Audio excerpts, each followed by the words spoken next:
안녕하세요, 임준입니다. 자, 오늘은 19과 한국의 전통 가치와 연고에 대해서 공부해 보도록 하겠습니다. 자, 먼저요, 전통 가치에 대해서 볼 거고요. 여러분은 가치라는 말을 잘 알고 있고요. 연고라는 말부터 간단하게 설명해 드릴게요. 그래서 연고를 국어사전에 찾아보면 이렇게 세 가지가 있는데요. 첫 번째는 이유, 사실 사유라고 되어 있습니다. 사유라는 말은 이유라는 의미죠.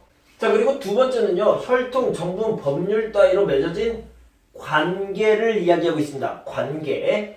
자, 그 다음에 세 번째는 인연이라고 이렇게 나와 있는데요. 혈통이라는 말은 가족이죠. 가족, 핏줄을 얘기하는 거고요. 정분이라는 것은 사랑을 얘기하는 겁니다. 법률이라는 것은 법적인 관계를 얘기하는 거죠. 그래서 이런 관계를 얘기하거나 인연을 얘기할 때 연고라고 얘기합니다. 그래서 우리 전통 가치를 한 다음에 좀 더 자세히 알아보도록 하겠습니다. 먼저 한국의 전통 가치에는요, 가장 중요한 게 효가 있습니다. 효라는 것은 부모님께 잘 해드리는 것을 얘기합니다. 그래서 부모님을 공경하다라는 것은요, 위로 이렇게 높여드린다라는 의미입니다. 내 위에 있기 때문에 부모님이 무슨 말씀하시면 네, 알겠습니다. 그렇게 하겠습니다. 이렇게 말하는 것을 공경하다라고 얘기할 수 있겠죠. 사랑하고 높여드리는 것, 이런 것들을 공경하다라고 얘기합니다. 자, 두 번째로는요, 부모님을 기쁘게 해드리다. 자, 이 부모님을 기쁘게 해드리는 게 바로 효도라고 얘기할 수 있습니다. 자, 효도의 반대말은 뭡니까? 불효죠. 그래서 부모님을 속상하게 하거나 부모님을 무시하는 것. 그런데 가장 큰 불효가 뭐냐고 그러냐면요, 부모님을 너무 힘들게, 너무 아프게 하는 거예요. 그게 뭐냐면 부모님보다 먼저 죽는 것. 자, 이런 말이 있어요. 부모님보다 먼저 죽는 것이 가장 큰 불효다. 왜냐면 부모님이 기뻐요? 아니죠. 너무 슬프고 힘들죠. 그래서 가장 큰 슬픔을 드리는 게 부모님보다 먼저 죽는 것. 그래서 가장 큰 불효라고 얘기합니다. 자, 이렇게 부모님을 공경하다 보니까 또 부모님을 기쁘게 해드리려고 노력하다 보니까요, 자연스럽게 웃어른, 그러니까 나보다 나이가 많은 어른들을 공경하게 됩니다. 그래서 이런 효도라는 전통 가치에서 웃어른을 공경하는 그런 예절도 나온 겁니다. 자, 예절이라는 말을 좀 더 자세히 살펴봅시다. 예절이란 말은요, 몸과 마음을 바르게 하고 상대방을 높여주는 것. 자, 몸과 마음을 바르게 하고 상대방을 높여주는 것을 예절이라고 합니다. 제가 여러분들 앞에서 이렇게 수업을 하고 고맙습니다 이렇게 얘기를 하잖아요. 만약에 제가요, 이렇게 해서 고맙습니다, 안녕하세요 이렇게 하는 것은 몸이 바르지 않죠. 몸이 바르지 않으니까 제 마음도 바르지 않아요. 네, 안녕하세요 이렇게 하는 것은 예절이 없다, 이렇게 얘기할 수 있겠죠. 그래서 이렇게 몸을 바르게 하고 있는 것을 예절이라고 얘기합니다. 자, 한국에는 여러 가지 예절이 있죠. 그래서 예절에 대해서는 여러분들도 잘 알고 있을 거예요. 자, 상부상조를 봅시다. 상이라는 말은 같은 글자인데요, 서로라는 뜻이에요. 부조라는 말 기억나시나요? 이건 돕다라는 뜻인데요, 서로 돕고 또 서로 돕는다, 이런 뜻입니다. 자, 부조금 기억나시나요? 부조금은요, 축의금, 그리고 조의금, 장례식 때 조의금을 넣고요, 그 다음에 결혼식이나 회갑, 환갑, 돌잔치, 생일잔치에서 축의금을 냅니다. 왜요? 이것은 돈이 많이 들기 때문에 돕기 위해서 돈을 내는 겁니다. 그런 것들을 부조금이라고 했는데요, 상부, 상조, 이 부조라는 말은 돕다라는 뜻이니까 서로 돕는다. 이렇게 서로 돕는 것을 중요하게 생각하는 것, 이것이 한국의 전통 가치라고 할 수 있습니다. 자, 연고에 대해서 알아봅시다. 연고라는 것은 간단하게 말해서 관계 또는 인연을 얘기하는데요, 저하고 여러분은 어떤 연고가 있습니까? 우리는요, 모두 다 한국어를 공부하고 싶고 같이 연구하고 싶어 하는 사람입니다. 그래서 우리는 공통점이 있죠. 그래서 어떤 공통점을 가지고 있는 사람들, 이런 사람들이 모여있는 것을 공동체라고 얘기합니다. 그래서 한국 사람들은요, 서로에게 많이 물어봐요. 뭘 물어보냐면 어디에서 왔어요? 그 다음에 성이 뭐예요?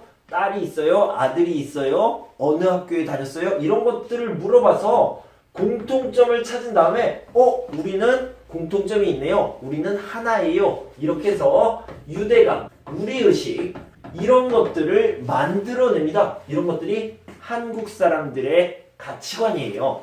자, 그러면 어떤 연고가 있는지 봅시다. 혈연, 여러분들이 예상하셨듯이 이거는 피로 맺어진 관계, 즉 가족, 친척 이런 것들을 얘기합니다. 그래서 이런 것들을요 가문이다 라고 얘기합니다. 그래서 이런 가문이라는 게 있고요. 지연이라는 것은요, 이게 지역할 때 그 지입니다. 그러니까 어떤 고향이 같은 사람들, 같은 지역에서 학교를 다닌 사람들, 이런 사람들이 모이는데요.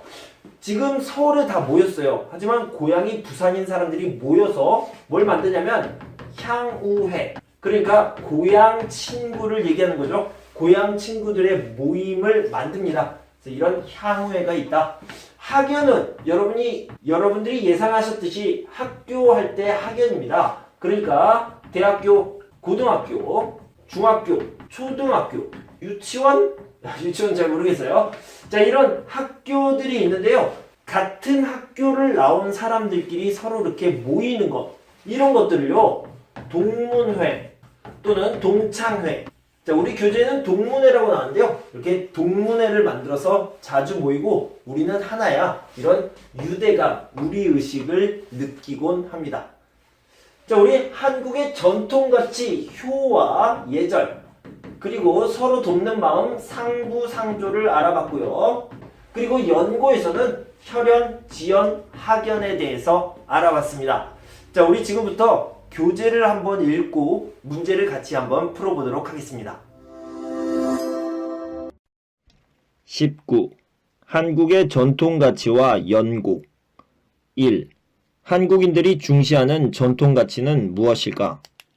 한국에서 대중교통을 이용하다 보면 잘 모르는 노인에게 자리를 양보하는 모습을 쉽게 보게 된다. 이러한 모습은 한국인이 중시하는 전통가치에서 그 이유를 찾을 수 있다. 한국에서는 부모를 공경하고 기쁘게 해드리는 효를 중요하게 여긴다. 공부나 직장일로 부모와 떨어져 살게 되더라도 명절이나 부모의 생일이 되면 부모를 찾아뵙는 것도 효에서 비롯된 것이다. 부모가 돌아가신 후에도 부모를 사랑하고 기억하는 마음으로 제사를 드리는 것도 효라고 생각하였다. 효에는 자신의 부모뿐 아니라 모든 웃어른을 공경하고 존중하는 마음이 들어있다. 그리고 한국은 예절을 강조하는 나라이다. 예절은 자신의 몸과 마음을 바르게 하여 상대방을 존중하는 것이다. 예를 들면 높임말과 인사법이 있다. 회의와 같은 공적인 모임에 가거나 자기보다 나이가 많은 사람에게는 높임말을 사용하는 것이 일반적이다. 인사는 존중의 의미를 담은 것으로 고개를 숙여서 예를 갖춘다. 명절, 결혼식, 장례식 등과 같은 날에는 부모나 웃어른, 유족 등에게 절을 한다. 또한 한국에서는 이웃과 서로 도우며 살아가는 상부상조 전통을 중시해왔다.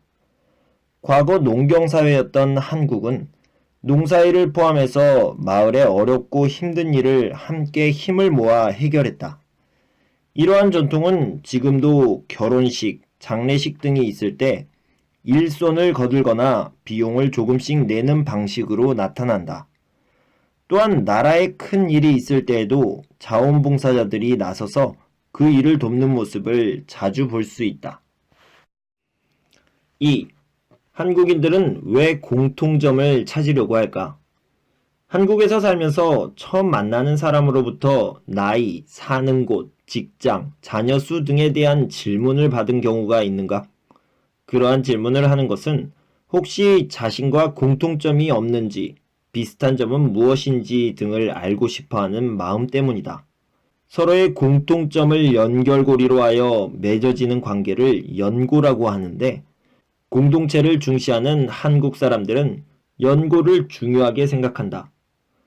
가족이나 친족 관계 등 같은 핏줄로 이어진 인연을 혈연이라고 한다. 한국은 족보를 만들어 기록할 정도로 가문을 중요하게 여긴다.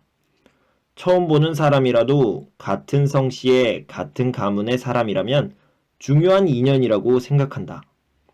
고향이나 출신 지역에 따라 이어진 인연을 지연이라고 한다. 1970년대 이후 한국 경제가 급성장하면서 직장, 공부, 결혼 등을 이유로 원래 살던 곳을 떠나 새로운 곳으로 옮기는 사람들이 많았다. 새로 정착한 곳에서 사람들은 향후회와 같은 조직을 만들어 같은 지역 출신 사람들끼리 친목을 다지기도 한다. 또한 같은 학교 출신에 따라 이어진 인연을 학연이라고 한다. 특히 출신 고등학교와 대학교를 통해 맺어지는 학연이 중시되고 있다. 졸업 후에도 동문회를 조직하여 만남을 이어가는 경우가 많다. 대학에서는 고등학교 동문회, 직장에서는 대학교 동문회 등을 쉽게 찾아볼 수 있다. 사회생활 중에도 같은 고등학교나 대학교를 졸업한 사람들끼리 서로 돕고 의지하는 경우가 많다. 정리하기 1. 한국인들이 중시하는 전통 가치는 무엇일까? 효, 예절, 상부상조 등은 한국인들이 중시하는 전통 가치임. 부모를 공경하고 기쁘게 해드리고자 하는 것은 효를 실천하는 것임. 예절은 상대방을 존중하고 자기의 몸과 마음을 바르게 하는 것임. 이웃이 어렵거나 힘든 일을 당했을 때 서로 도움을 주고받는 것을 상부상조라고 함. 2. 한국인들은 왜 공통점을 찾으려고 할까? 한국인이 연고를 중요시하는 것은 공동체를 중시하는 경향과 관련됨. 연고란 서로의 공통점, 비슷한 점 등을 연결고리로 하여 맺어진 관계임. 가족이나 친족 관계 등 핏줄로 맺어진 인연을 혈연이라고 함. 같은 고향이나 출신 지역으로 맺어진 인연을 지연이라고 함. 같은 학교 출신으로 맺어진 인연을 학연이라고 함. 자, OX 문제부터 풀어보도록 하겠습니다. 이웃사촌이란 말은 이웃처럼 친하지 않은 사촌이 아니고요. 반대로 얘기해야 되죠. 사촌처럼 친한 이웃. 자, 그래서요. 이웃은 친척이 아닙니다. 혈연관계가 아니지만 사촌, 혈연관계처럼 아주 친하다라는 의미가 되겠죠. 정반대로 얘기했네요. 한국 사람들은 대중교통을 이용할 때 잘 아는 노인에게만 자리를 양보한다? 아니요. 모르는 노인에게도, 잘 아는 노인에게도, 그리고 장애인에게도, 임산부에게도 모두에게 이렇게 자리를 양보합니다. 서로를 배려하는 마음, 예절을 가지고 있죠. X가 되겠네요. 한국 사람들은 자신과 공통점을 찾아 관계를 맺는 것을 좋아하며 이를 연고라 한다. 네, 맞습니다. 공통점을 찾아서요, 공동체를 형성하는데, 그래서 유대감, 우리의식, 이런 것까지 연결해서 같이 알아놓으면 좋다고 했죠. 자, 네 가지를 찾는데, 한국인이 중시하는 전통가치, 봅시다. 부모에 대한 효, 네, 맞죠. 껴안으며 인사하기, 이런 스킨십은 한국의 전통가치는 아닙니다. 우더른에 대한 높임말, 네, 맞죠. 공동체보다는 개인을 중시, 아니요. 자, 보다는 빼버리고요. 공동체와 개인을 비교하는데 이렇게 빼버리면 개인을 중시합니까? 아니요. 아닌 게 되겠죠. 공동체를 중시하죠. 명절 등에는 큰절로 인사하기. 예, 맞습니다. 세배도 하고 큰절로 인사합니다. 도움을 주고받는 상부상조. 서로 돕고 돕는다. 서로 돕고 서로 돕는다. 맞는 가치관이죠. 그래서 정답은 1356이 되겠습니다. 다음 중 연고에 대한 설명으로 옳은 것, 맞는 것을 찾아야 되겠습니다. 향후회라는 것은요, 고향 친구이기 때문에 지연이 되겠죠. 고향 지역, 같은 지역의 친구니까 지연이라고 얘기해야 됩니다. 혈연은 뭐예요? 가족이나 친척을 얘기하고 있습니다. 그래서 고향이 아니죠. 고향은 지연이죠. 그래서 X죠. 같은 고등학교, 같은 대학교, 학교 있네요. 이런 인연을 뭐라고 합니까? 학연이라고 얘기하죠. 학교요. 그래서 X가 되겠네요. 연고를 강조하는 것은 한국인들이 공동체를 중시하는 마음이 반영되어 있다. 잘 나타나 있다. 나타나져 있다. 이렇게 얘기하는 건데요. 맞습니다. 연고를 강조한다라는 것은 단체, 공동체를 중요시하고 유대감을 형성하기 위한 것입니다. 우리의식을 중요하게 생각합니다. 4번이 답이 되겠습니다. 자, 여러분 오늘은 19과 한국의 전통가치와 연고에 대해서 공부해봤습니다. 여러분 공부하느라 수고 많으셨고요. 다음 시간 20과에서는 한국 정치와 민주주의의 발전에 대해서 공부해보도록 하겠습니다. 정치에 대해서 공부하는 첫 시간이니까요. 아주 흥미로울 겁니다. 다음 시간에 뵙겠습니다. 감사합니다.